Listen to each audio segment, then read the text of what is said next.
Hi everybody, and welcome to Daddy's Toy Kingdom. I just got back from watching Ant-Man and the Wasp. This is the 400th Marvel Disney movie in 10 years, and boy oh boy do I want to talk about it. So, Ant-Man and the Wasp is a pretty good movie. I totally recommend you go and see it. After watching Avengers 3 Infinity War, they had this huge, epic, emotional finale where a bunch of crazy stuff happens and characters get eliminated. Ah! And then we have Ant-Man and the Wasp. So it's a fun action movie, yay! While the last movie was like the entire universe was on the line, this movie's like, I think two lives are on the line. You know, I think there's maybe 2 lives. Not going to spoil anything, but there's 2 lives on the line in the finale, so I think this movie definitely ramps down the whole universe is going to explode, everyone's going to die feeling from Avengers, and brings it down to more of a just basic action movie kind of feel.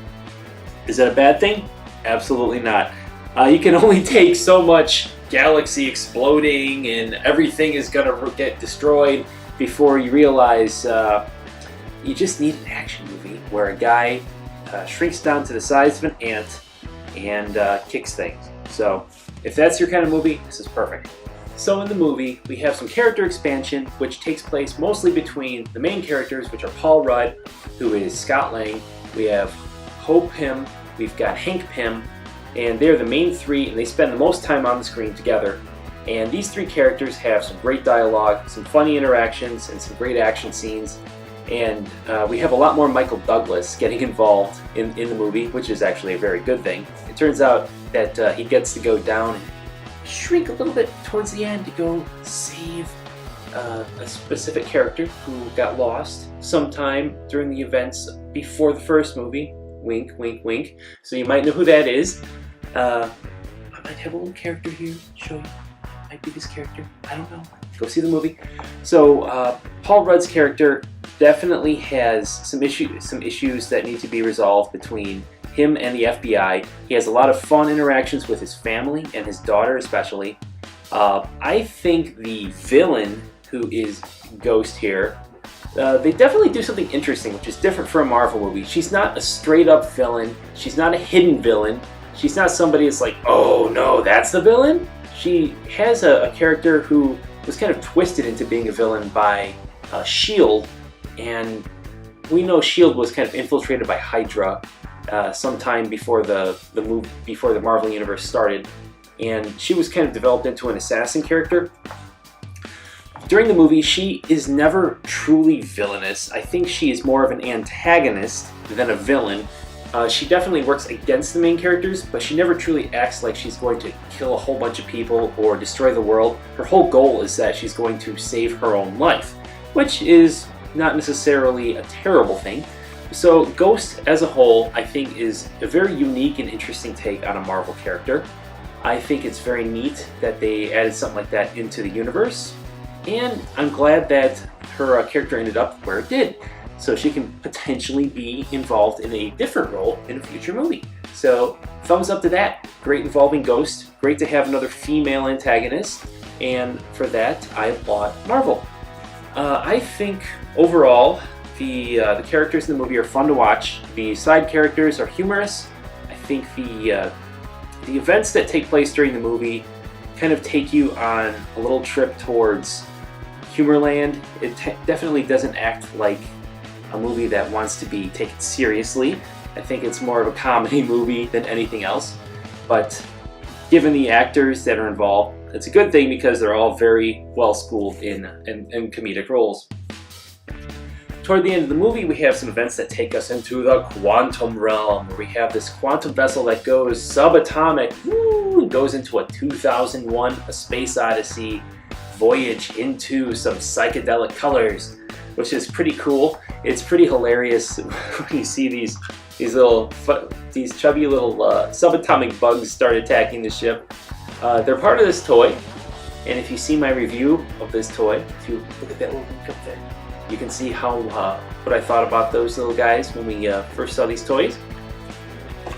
And actually, I think the quantum realm was well done. It's imaginative, it goes into sort of Deus Ex Machina territory when we get to the end of the movie, when we kind of need characters to do things that they need to do without kind of explaining why they can do them or how they can do them. But overall, Quantum Realm, pretty cool. Looking very much like a psychedelic trip from the 60s, which again is referenced during the movie using a cameo from Stan Lee, which is pretty neat.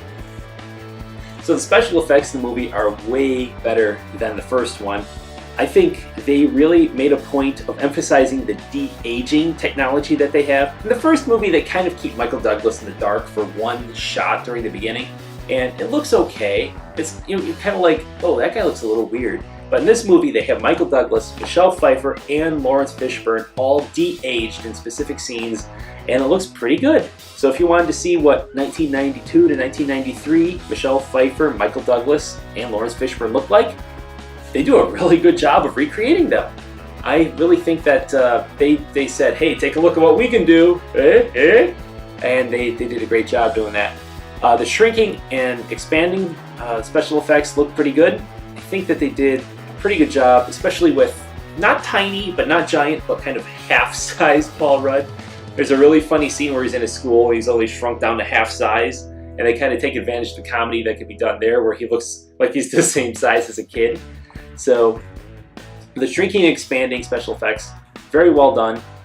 Overall, I think this movie, given the interaction of the characters, special effects, overall the length, the movie's not nearly as long as Infinity War. It's about 2 hours, so it's just a little bit longer than just an average movie, but not nearly as long as Infinity War.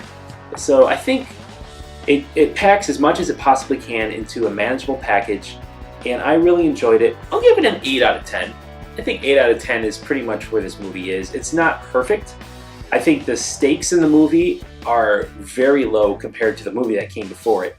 Instead of, oh my god, the universe is going to explode, we have, I think 2 people are kind of maybe possibly in jeopardy. I think special effects are great, acting is great, comedy is really funny, it's always on point.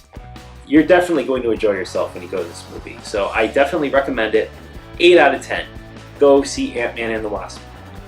Oh, and if you really love the comedy, the tone, everything that's very upbeat and happy about the movie, stay for the end credits. Stay for the mid-credit sequence especially, where all that upbeat stuff is got the air blown right out of it by the reality of the universe that it exists in. So yeah, what a shame. But overall, go see Ant-Man and the Wasp. It's a fun movie, fun ride. I think you're going to enjoy it.